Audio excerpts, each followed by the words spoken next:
Live from WTVO Rockford and your home team.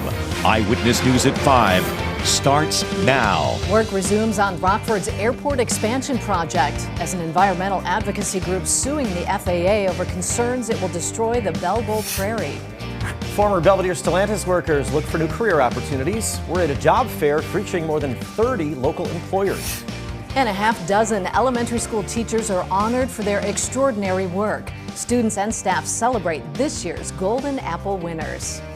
Good evening, I'm Mimi Murphy. And I'm Eric Wilson.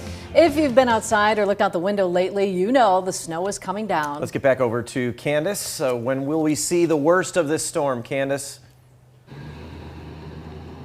Yeah, you know, Eric and Mimi, the snowfall has been quite intense over the last couple of hours, so we're kind of in the heart of it, and that will continue through this evening, kind of wrapping up closer to the midnight hour, although I think the heavier snowfall will come to an end around 10 or 10:30 or so. We've had the snow pick up here early this afternoon as snowfall rates at times have been up over an inch per hour. Now, you look down to the ground, and most of the snow accumulation here has been confined to the grassy surfaces, and we do have about an inch to 2 inches of snowfall already on the ground, but you come here to the parking lot where we're at right now, and there isn't much of that accumulating. We are starting to see a little bit of slush out there, so main roads mostly wet, but when we start to see some of those heavier snowfall bands begin to work in, we could start to see a little more slush develop on some of the roadways through this evening, especially as the sun sets and those temperatures, they continue to cool. Now, we did make it up to 40 degrees today, but our temperatures have fallen, and now we sit in the lower 30s. We look at our satellite and radar, and you can see that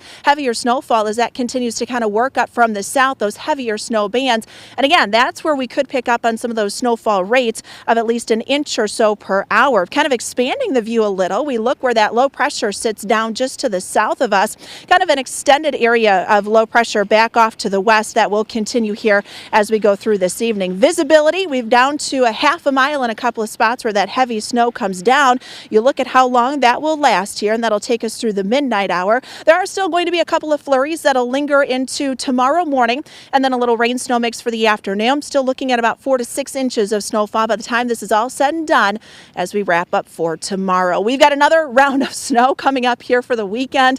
I'll talk about that in the full forecast a little later. All right, thanks, Candace. And many communities across the state line have declared snow emergencies because of the storm. Freeport, Cherry Valley, McChesney Park, Beloit, Poplar Grove, and Janesville are among them. In South Beloit, a snow emergency will go into effect at 6 this evening. As always, you can find a full list of snow emergencies and closures on our website. That's mystateline.com. A Freeport woman is dead after a single vehicle crash Tuesday night. Just before midnight, first responders were called to Stevenson Street west of Bolton Road. Investigators say 26-year-old Caitlin Crowfoot was driving east on Stevenson when, for an unknown reason, she went off the road. Her Jeep Patriot hit a ditch, went airborne, then hit a tree. Crowfoot was flown to a local hospital. That's where she was pronounced dead. An investigation into what caused the crash is ongoing. The Rockford International Airport proceeds with expansion work. It brings to an end the debate over the controversial Belle Bowl Prairie. Work continued this morning. This comes as the Natural Land Institute and supporters rallied at the Winnebago County Courthouse last night to raise awareness about the prairie. Earlier this week, the FAA ruled RFD retained more than 6 acres of the prairie land. Yesterday, a federal court denied a motion by NLI to halt work on the project. The group had hoped to delay work until after March 15th.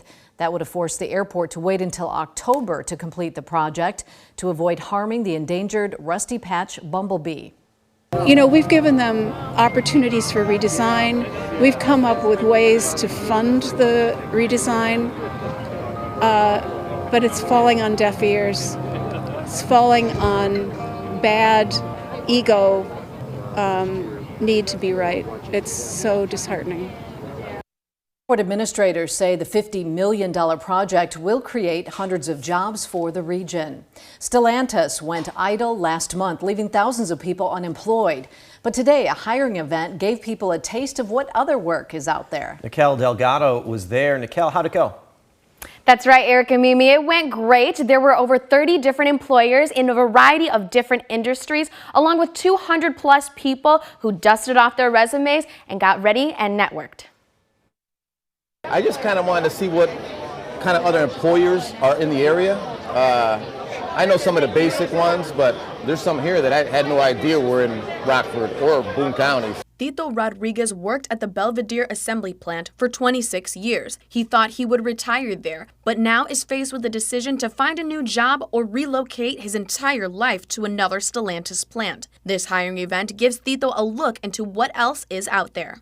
By them kind of hosting it like this, people can kind of just come in and, you know, they can kind of learn firsthand, because a lot of people don't know where to go, you know, where to look, where to dig into. Rosecrans and Hughes Resources were a few of the dozen of employers looking to recruit. While some places require a degree, others are looking for willing people to work and learn. Kristen Hamblock tells me she's glad to see so many actively looking. About the number of people getting laid off and hope to see a lot of faces, so I'm glad that we were able to be here and see a bunch of other employers to help the community. While Mike Wright believes this event will give people hope for the future. Our goal is to get people back into the workforce, get them a job, get their life in gear. Tito hopes others will take advantage of these opportunities. Don't sit idle like Belvedere.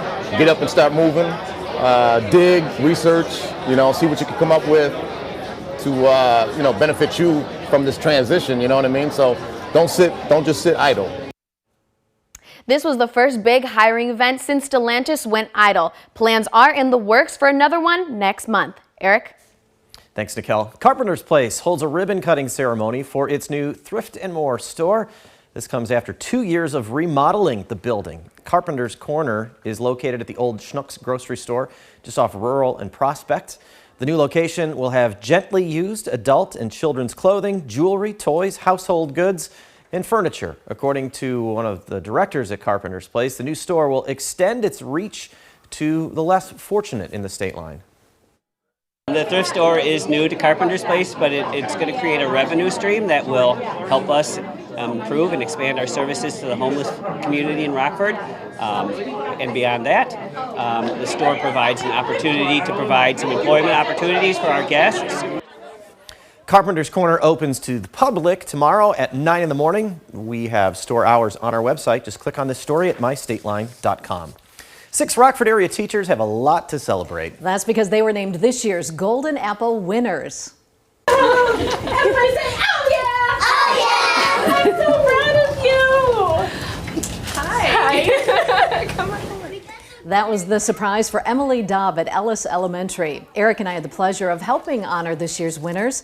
Others taking home the Golden Apple include Mallory Sage from Whitehead Elementary, Miranda Thompson of the Parker Center, Sarah Chauvelin from Prairie Hill School, Crystal Ellis of Stone Creek Elementary, and Addie Wilson from Thurgood Marshall. Emily teaches kindergarten at Ellis. She comes from a family of teachers. Both her parents are retired RPS teachers, and her brother teaches too. They all came to surprise Emily today. She says the honor is all about her students. I had no idea what was going to happen today, but I just knew that whatever happens, I'm here teaching these wonderful children, and they are golden in my eyes. And I'm so happy for them to experience them. I don't know if you heard when you came in. They're like, we won, we did it, and that's so exciting. We'll have more on the Golden Apples coming up on Eyewitness News tonight at 9 and 10. President Biden's new budget proposals already being called dead on arrival. Coming up, who he wants to tax and how it would impact the deficit. You're watching Eyewitness News, your home team with Eric Wilson, Mimi Murphy, Scott Leber, and Chief Meteorologist Candace King. The battle over the federal budget is escalating, with President Biden revealing his spending plan. The president proposes taxing the wealthy to pay for federal programs. Republicans say that plan is dead on arrival. Hannah Brandt breaks down the back and forth in Washington. In battleground state Pennsylvania, President Biden made the case for his new wide-ranging budget plan. My budget reflects what we can do to lift the burden on hardworking Americans. His proposal includes several tax hikes for the rich that he says will strengthen funding for programs like Medicare and Social Security. And it includes trillions of dollars in new spending for priorities like childcare, prescription drugs, and clean energy. It fits the needs of American families to a T and gives them the kind of hope and optimism that America is moving in the right direction. Because of the tax increases, the White House says the plan would cut the federal deficit by $3 trillion over 10 years. But Republicans say the new taxes will only hurt the economy. They have less money to make investments to create jobs. We don't have a revenue problem. We have an expenditure problem.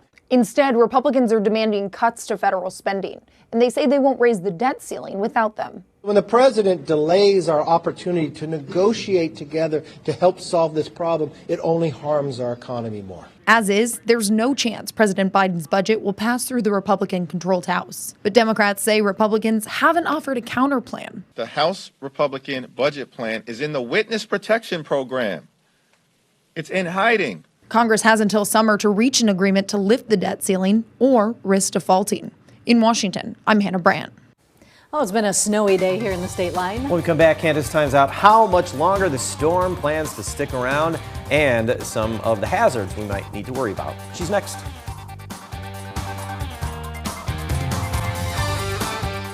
Now, your first warned weather forecast from Chief Meteorologist Candace King. Well, the snow is starting to pick up a little more in intensity where areas had a little more light snow. Now we're starting to see some of those heavier snow bands begin to work in. We take a live look with our SkyTrack camera brought to us by Rockford-Career College. This out in Freeport, and just over the last 20 minutes or so, that heavier snowfall has moved in. Visibility has fallen back, and now we're starting to see that actually accumulate in the parking lot. Here's Pearl City Road, and watching some of that begin to accumulate as well. So with that, we are likely going to end up with some snow-covered roadways over the next couple of hours. I know to the south, where there's some heavier snow falling currently, we are going to see some of that snow pick up on the road. So slushy roadways here as we go through the evening. Those conditions will continue to deteriorate. Some heavier snowfall now working up through Rockford, extending back off to the west. Really heavy snow coming down to the south, where that visibility has fallen to under half a mile. Some heavier snow now from Rochelle stretching down towards Amboy and Dixon as well.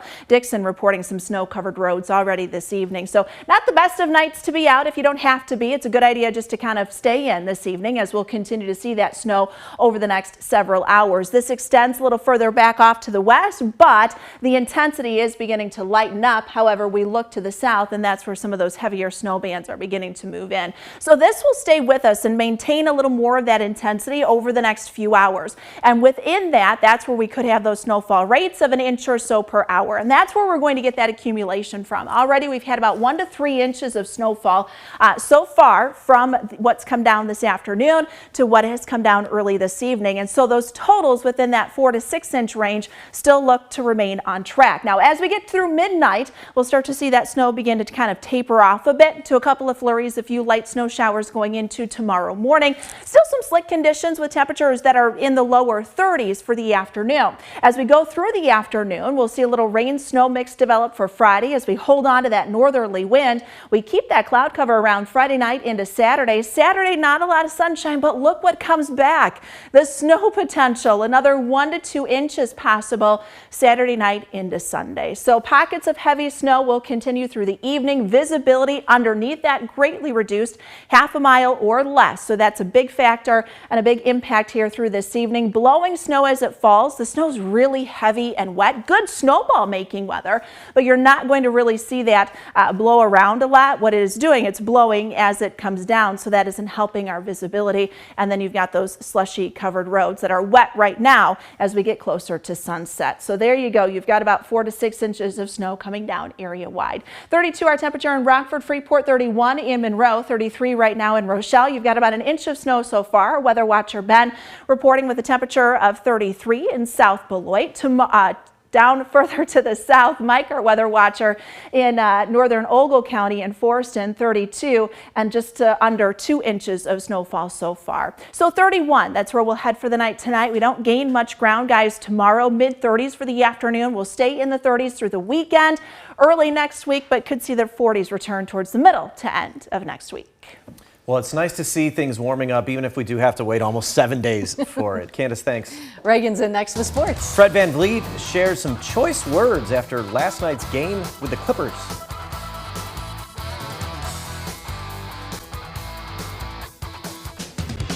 Now sports with Reagan Holgate.